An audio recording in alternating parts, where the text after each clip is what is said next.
জাবালের রহমতের মধ্যে দাঁড়িয়ে আল্লাহর হাবিব সাল্লাল্লাহু আলাইহি ওয়াসাল্লাম সাহাবায়ে কেরামের সামনে ভাষণ দিয়েছিলেন।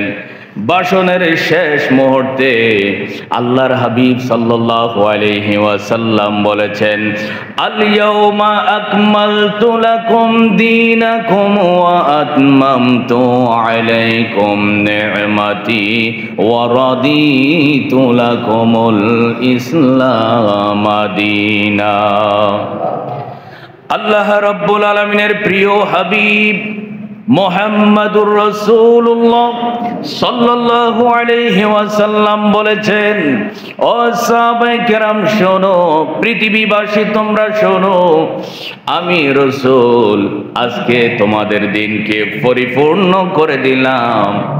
এই দিনকে যদি তোমরা আঁকড়িয়ে ধরতে পারো, দিনের মধ্যে যদি অবিচল থাকতে পারো, তোমরা দুনিয়া ও আখিরাতে কল্যাণ লাভ করবে। জোরে বলেন সুবহানাল্লাহ।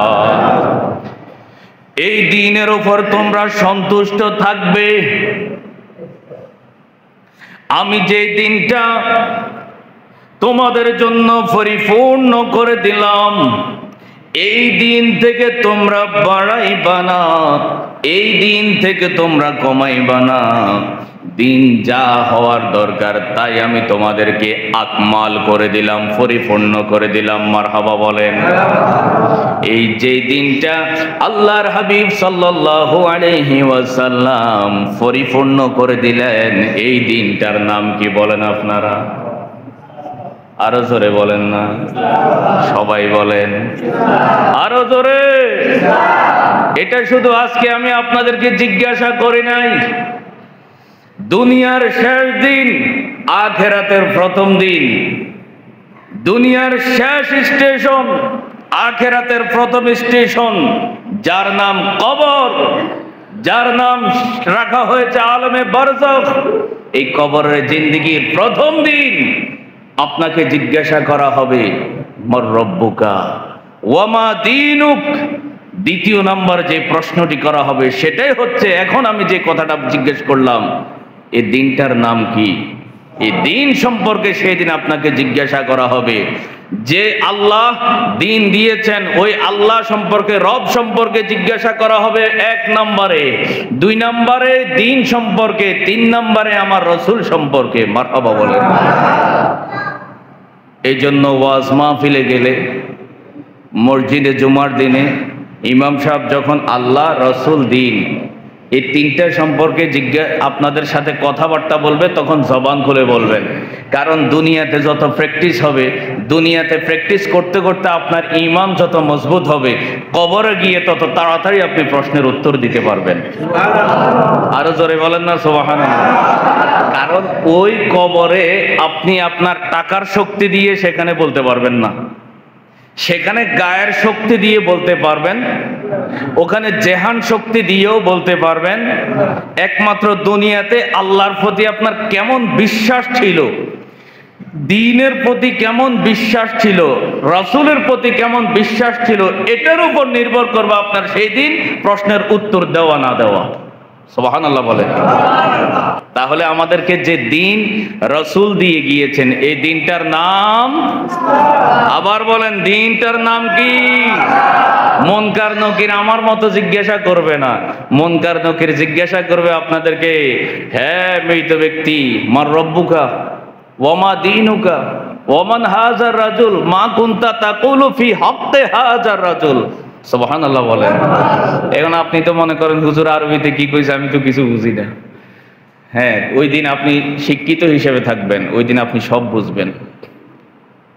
ওই দিন আপনি যদি দুনিয়ার বুকে আল্লাহ রাসূল দ্বীনের উপর অটুট থাকতে পারেন, সেদিন আপনি শিক্ষিত হয়ে যাবেন। মারহাবা বলেন। সেই দিন আপনি বুঝবেন, মার রব্বুকা যখন বলছে কিরে এটার ভিতরে রব আছে, রবের কথা আছে, তার মানে আমাকে রবের কথা জিজ্ঞাসা করতেছে, আপনি সাথে সাথে বলে দিবেন রব্বি আল্লাহ। সুবহানাল্লাহ বলেন। বলেন রব্বি, আরো জোরে, এবার পুরাটা একসাথে বলেন রব্বি আল্লাহ। আবার বলেন। এরপরে মুনকার নকির জিজ্ঞাসা করবে ওয়ামা দীনুকা, তোমার দিন কি? এবার বলেন দিনিয়াল ইসলাম। দিন ইয়াল, এবার পুরাটা বলেন, দিন ইয়াল ইসলাম। আবার বলেন। এবার 3 নাম্বার প্রশ্ন করবে, ওয়ামান হাজার রাজুল।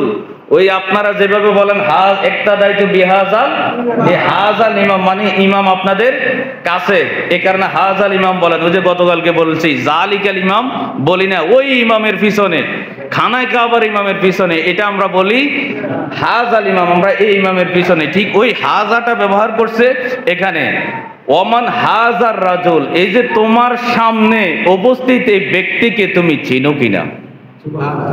আরো জোরে বলেন না সুবহানাল্লাহ। এই কথা দ্বারা কি বোঝা যায়?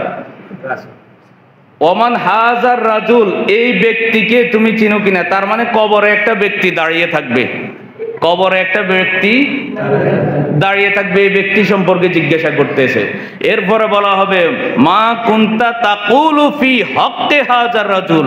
এই যে হকের উপর দাঁড়িয়ে আছে এই ব্যক্তি, এই ব্যক্তিটি হকের উপর ছিল, এখনো আছে, এই ব্যক্তি সম্পর্কে তোমার ধারণা কি? তুমি কি জানো এই লোকটা সম্পর্কে? তুমি কি জানো?